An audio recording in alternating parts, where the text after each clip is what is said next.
เอาสุดๆให้โดยเฉพาะทั้งพระอันพี่ทองเจ้าของห้องนี่ออกมาแล้ว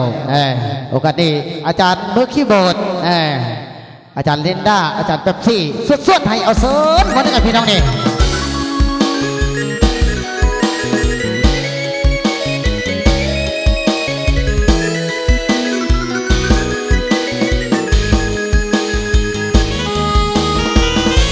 วัดเชิญน้ำกันในพระองค์เน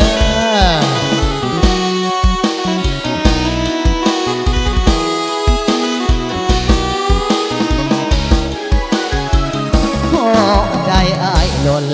อยู่แทงบัดมอมห้วยตาเจ้าเป็นดอกฟ้าแคบทางได้พบต่างสร้างงามหนักงานพบเพียงข้างหนึ่งหัวใจซับซึ้งโอลาสาวห้วยเพิ่งสังงามดังอาให้ปรารถนาอยากมาเป็นเธอสาวสีดอนมีงามเอเลติดใจบ่หางามบาดตาบาดใจเบ้าคนใดก็ปรารถนาสาวบางอย่างคำอายคิดนำอยู่ทุกเวลาอีกจนปัดใดเดลาที่ได้มาเป็นคู่หอมหอมสาวงามแห่งนี้เหมือนมีมนต์หักฟังใจเจ้างามเหมือนดวงดอกไม้ได้ไปพิดใจที่ตาอยากมาเป็นเคยอยากสิเสยสองแก้มขาดาไอ้ปรารถนาอยากจะมาเป็นเคยบ้านมอมหัวใจไอ้หล่นลงทางหน้ามนต์เข้าแล้วอยากได้น้องนางจริงแท้อย่าพันแม่เดือน้องคนดีหากได้สมหวังได้ดังใจสมปรารถนาอย่าพาพ่อแม่อายมาสุขขอการดังตามป่าเพเอาเงี้ยเพิ่มเกี่ยวกันดิเด้อพี่น้องแล้วพวกเรานี่บอกเกี่ยวบนวันเด้อหากเกี่ยวกันแล้วจะลืมยิ้มใส่กันแน่เนี่ยโดยเฉพาะทั้งอันน้องสาวตุ้ยและทั้งอันน้องสาวจัตตาเด้อให้เกียรติเป็นผู้นำไม่ใช่ทั้งสองทางหอบนี่เนาะ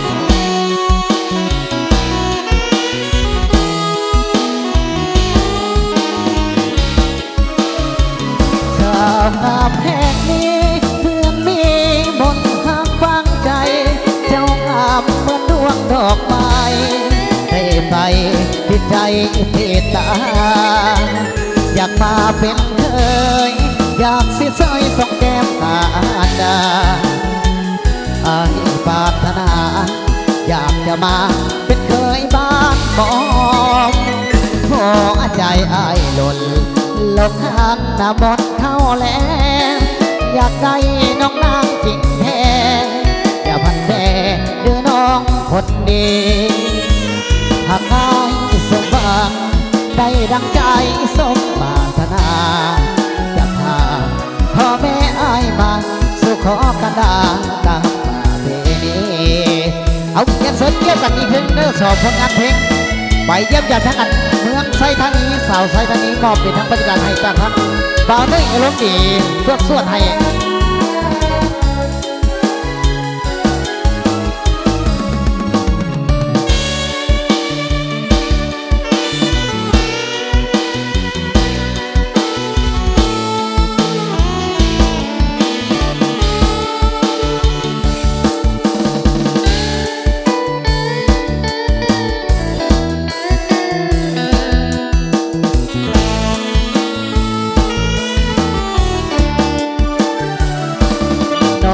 เป็นหนึ่งสุดขะเนิงสางไฟธานี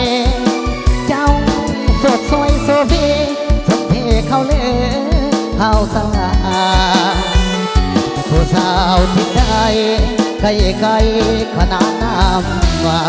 อยากให้แท้การดาเนื้อคำเขาเอ่ยก้าวขาทางใส่น้ำเอ่ยให้บ่ลืมว่าจะหัวใจอ้ายหวนหาได้พบแก้วตาคืนนั้นชมคำ เสื้อถือผมสวยหน้าวันทั้งหุบห่างผิวพันพอยิ้มก็หวานเจ้าหานเหือนแพ้อาชีพทำนาหาปลาอยู่ตามสายน้ำว่าจะน้องอ่อนหวานในฟังสถานดวงแดง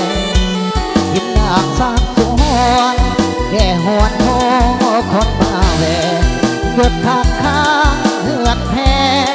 จำจึงแพ้สาวใส่ท่านีเมื่อยามจะจากให้อะไร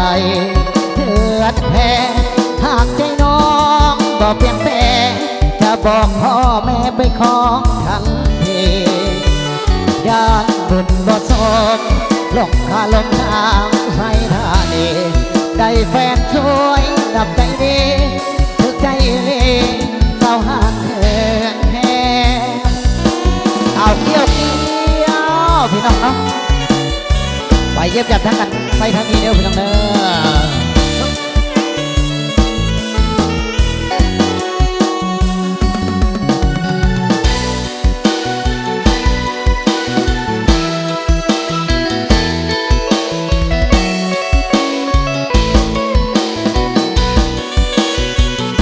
อาชีพทับนาหาปลาอยู่ตามสายทางว่าจะน้องออกปานได้ฟังสถานดวงแดงยิ้มนางสักสวนแค่หวนโทคนมาแวหยุดพักข้างเหือนแพ้กำจึงแพ้สาวใส่ท่านี้แม่ยามจะจากไอ้อะไรเหือนแพ้หากใจน้องบ่เปลี่ยนแปลงจะบอกพ่อแม่ไปขอทันทียานบุญบ่สมลงคาลงทางใส่ท่านี้ได้แฟนสวยดับใจดีถึกใจลีเศร้าหานเหินแพ้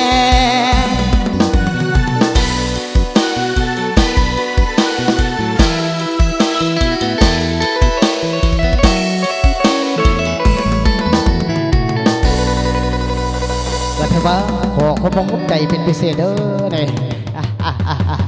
อันเมื่อกี้ส่งผลงานเพลงพอดาบันทึกภาพเป็นทีละนึกกูก็ทั้งกันอัดเพลงจากทีมงานวงดนตรีเด่นกุหลาบมิวสิกนะเดี๋ยวจะไปทั้งกันอาจารย์ลินดาเนาะพอดาโอ้ยอยากได้ยินเสียงไอ้ไงเพิ่นเนี่ย